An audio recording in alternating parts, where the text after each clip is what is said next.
All right, so the Steelers got some new uniforms today. Let's react to the promo video they used to officially announce it just a few hours ago. Take a Classic. trip back Can't go wrong with the old school Pittsburgh to a time footage. when Pittsburgh earned the name Steel City. That's kind of messed up, Born though. in that Back when Pittsburgh earned the name Steel City, like we're not earning it anymore. Is that a slap in the face by the narrator there? We gone too soft? I'd like to think we're still tough here in Pittsburgh. It's kind of messed up. It's supposed to be a Pittsburgh promo video. This is supposed to be uplifting. Kind of a side swipe there. I don't know. I don't know how I feel about it. Pittsburgh sports are down right now. They're definitely down. I don't think it's ever been this bad in my life, actually. Pirates suck. Penguins have missed the playoffs 3 years in a row. Steelers have been in 9-8, 10-7 purgatory. And Pitt football, Pitt hoops. Pitt football with Kenny was up. At this point, that was 3 years ago. I mean, we had an epic collapse last year, starting off 7-0 and losing the last 6. That was brutal. Last 7, actually. We lost the bowl game as well. Pitt hoops, I mean, yeah, we're not even close to what we were with Jamie Dixon about, 10, 15 years ago. So, yeah, this is a rough spot in Pittsburgh sports. I will say that. Anyway, let's get back to the video. same era, a football team. All right, we got some, they're showing all the throwback jerseys here. Throwback footage, throwback players. I saw Ernie Stautner there, Rod Woodson, Now we Franco. honor that time period, presenting a uniform that harkens back, a uniform for. I mean, the jerseys are sick. I can't front. Defined by They're just legacy. putting a new spin on basically all the old school jerseys. That's what it looks like. You got the gold helmet. Obviously, we wore the gold helmet with our 07, 08 throwback jerseys, but that was homage to when we wore the gold helmets in the 50s and 60s. And even before that, we didn't have the logo, but it looks like our initial jerseys, we were rocking the gold helmets, even though those weren't really helmets. I guess they were leather helmets. So there's that. The 1933 jersey stripes. So instead of the bumblebee, we're rocking the OG jersey style. It didn't have the numbers, though. Instead of the numbers, there was the city crest in the center. But for these jerseys, they put the city crest up on the shoulder. The block numbers, that's an ode to, the 70s jerseys up till the 90s, basically up until that 2000s era, basically the Big Ben era where we went to the italic numbers. And then the 1933 pants, those khaki pants, saw those on the Bumblebee jerseys as well.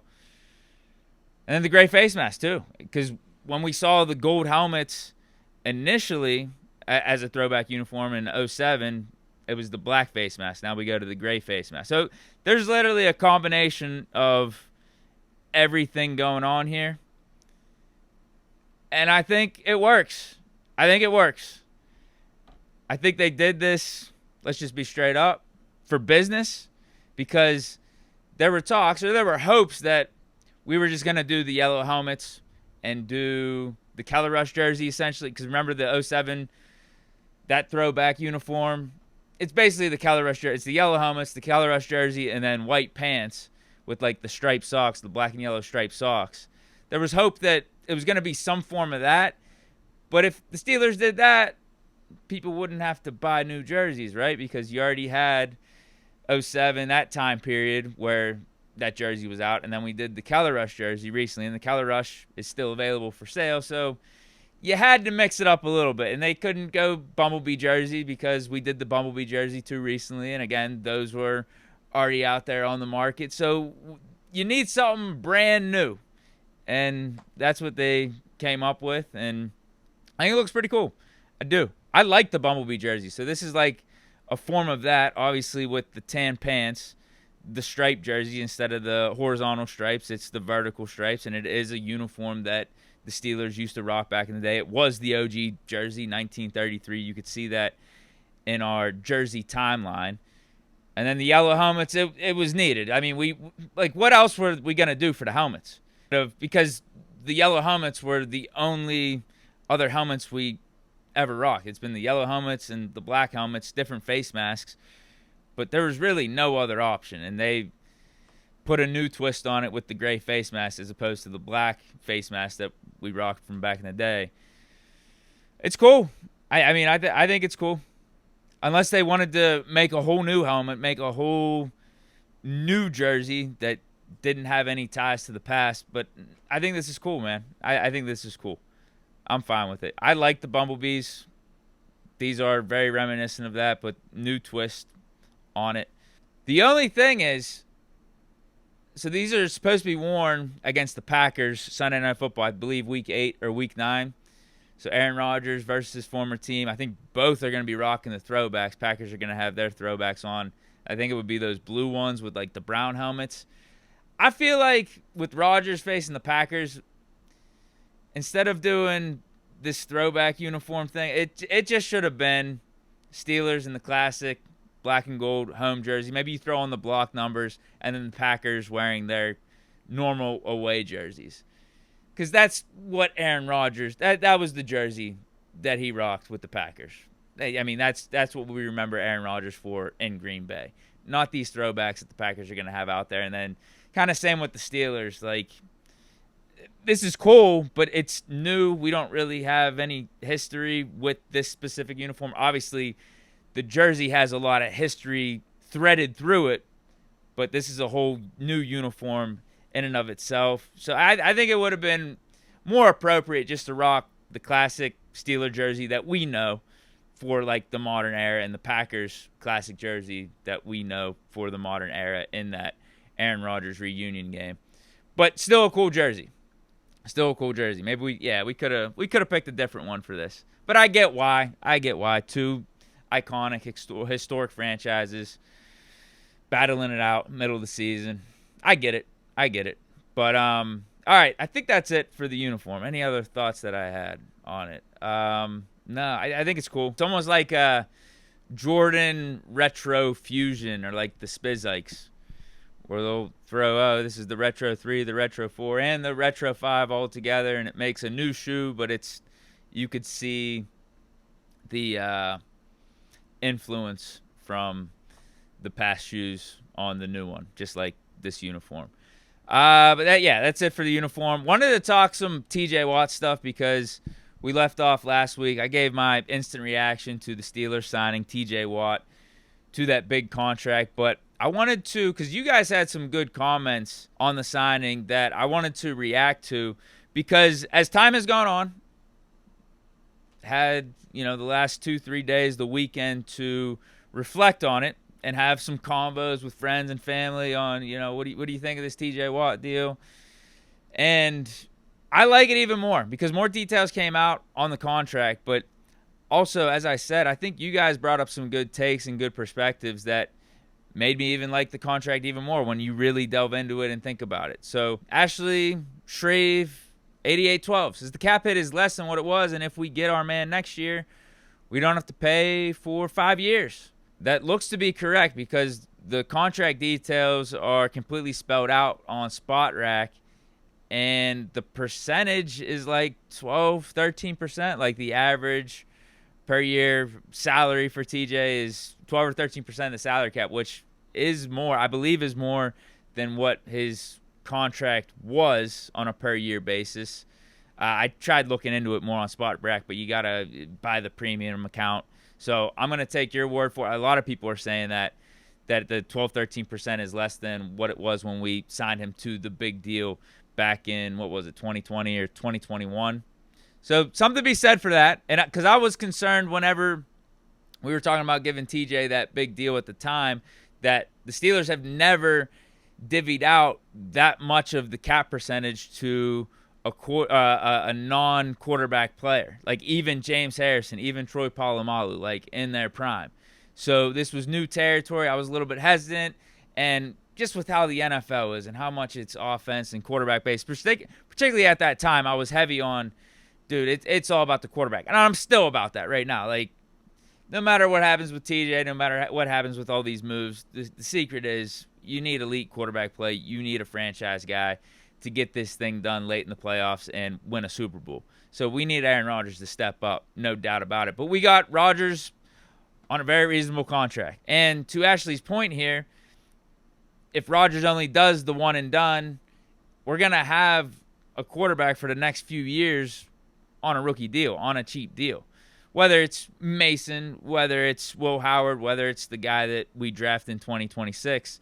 So we'll still be able to afford TJ at the cap hit numbers that's going to be in 2026, 2027. Again, we could argue whether that's the smartest allocation of our resources, though, for sure. And I think it's going to depend on what we do this upcoming season for whether or not it's smart to keep TJ or to trade him or to move off the contract. So I think that's the story with this TJ deal. It's not as much about us signing him right now. It's what do we do with it after this season plays out, given all the information at hand once 2025 season closes. What do we do with it? I think that's going to be the telling point of whether or not this was a good deal or not. Right now, this was the move we had to make. This was the smart move. Get TJ Watt in here 2025, all in. We have Rodgers, et cetera, et cetera. What we do next offseason and how we handle it and how Omar Khan can maybe shuffle around the numbers if we want to keep TJ or if we got to trade him, that's going to be, I think, the full story or the way we're going to be able to grade whether or not this was a good deal. Jonathan Rhodes says he signed a less percentage toward the salary cap than his previous deal. This is a win in every way. TJ is a Steeler for life. Awesome Stuff 1983 says it's still only 15% of the cap, which might be less than his last deal at signing. Yeah, I think that is true. And then the dollars don't matter. It's the cap percentage. Dollars matter a little bit because it's like, what could we be using that 40+ million for instead? Not as much about this year. As I said, it's for 2026 and 2027. TJ Watt having a cap hit of $42 million at age 31. Would it have been better for us to pay him, $25-30 million, and then you have that excess being used at a different position? Maybe we could have spent $10, $11, $12 million on a safety, on our third receiver next year, whatever it is, right? That's where the dollars matter a little bit. But I get what you're saying. And he says if we draft a quarterback this offseason, he'll be on a rookie deal for a while. It's an extension. So we may have freed up some cap this offseason. We definitely have more cap this offseason. So now the question is, what do we do with it? Because the cap hit for this season, kind of as Jonathan Rhodes says, he signed a less percentage toward the salary cap than his previous deal, freed up more space. And we already had cap space. So are we going to still go out there and sign another receiver? Are we going to sign a Justin Simmons, a Julian Blackmon at safety? And maybe we just wait till the trade deadline to make something happen. Maybe that cap space helps us at the trade deadline where we could give up a piece or two and bring in a guy with a big contract. But the numbers work out to, the guy that we give up, even though it's not as big of a contract for the guy that we're bringing in because of the cap space, we're able to make it work. So we'll see. I think that's, because we keep talking about safety. Do we sign a safety this offseason still by training camp or preseason games or even before week one with Justin Simmons being out there, Julian Blackmon, or they're still bringing a receiver? I think we're going to wait and see what training camp looks like with Elliott, Juan Thornhill at safety, and just what the weapons look like on offense with this Jonnu Smith addition. And then maybe even wait and see throughout the course of the regular season how it looks. Because, again, there is a trade deadline. And obviously Omar Khan ain't afraid to be making big swings and big moves like that. But that salary cap space could maybe help us out and net us a player, get us a player that we wouldn't have expected at this point in the offseason, because you don't know who becomes available necessarily as the season plays out and what teams end up being bad, what players they view as expendable, and all that. Like, what if who's like a big time receiver right now on a bad team? Like, what if all of a sudden Tyreek Hill or a Jalen Waddle become available at the trade deadline? Dolphins are 2-5, 2-6 to start the season. Who else? A Calvin Ridley, maybe not as good of a player as Tyreek Hill, maybe in the same class as Jalen Waddle. But you get my point. Like, some of these players we're not really thinking about right now this offseason, but a lot can change once the regular season hits, games are played, and new information is revealed as teams either are good or bad as the season goes on. Now, Marvy G brings up another good point here. Good, this got done before Parsons and Hutch extension because they will get paid more. We were going to sign TJ Watt. We just were. So to his point, it's better that it got done before Parsons and the Hutch extensions because those are going to happen as well. Now, I don't think Hutchinson's going to get as much as TJ Watt or Myles Garrett because of the injury.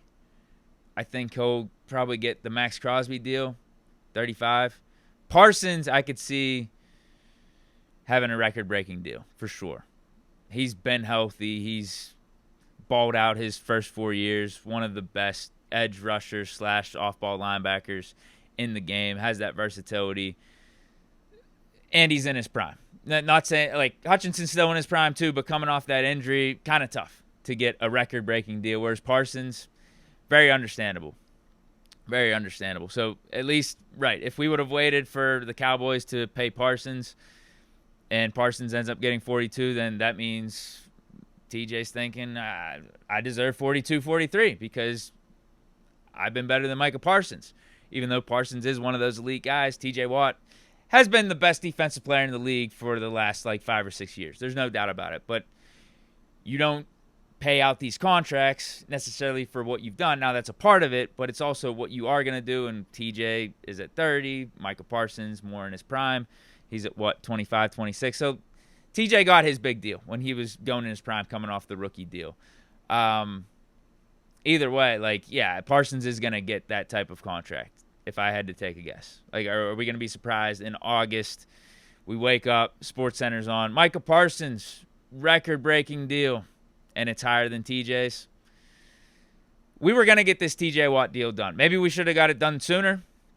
I think that could be the complaint. If we were always going to get this deal done, why didn't we try to take care of business earlier this offseason? I don't blame the Steelers for not getting it done like last offseason or anything like that, because typically how they do business, if you're going to get the extension, it's going to be the offseason heading into the last year of your deal. That's how we operate. It's whatever.